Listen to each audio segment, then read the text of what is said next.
और चीन इन दिनों भूख से बिलबिला रहा है। हालात ऐसे हो गए चीन में कि चीन के पास सिर्फ कुछ दिनों का ही अनाज बचा हुआ है, इसलिए खेती के लिए चीन जमीन को तलाश रहा है।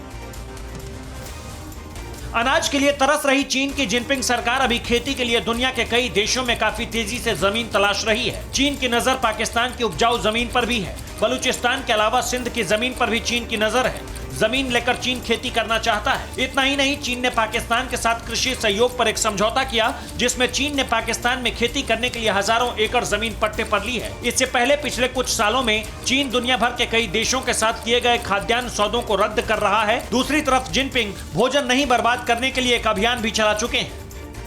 उधर दुनिया भर में फिर से कोरोना के केस काफी तेजी से फैलने लगे हैं। अमेरिका और फ्रांस में कोरोना के रिकॉर्ड केस सामने आए।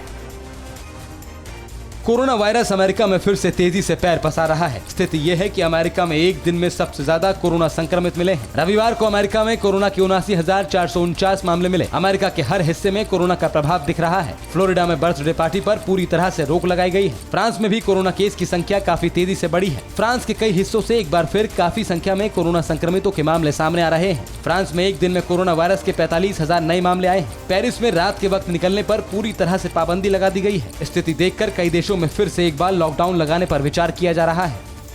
फिक्र आपकी, सोमवार से शुक्रवार रात 9 बजे सिर्फ TV9 भारतवर्ष पर।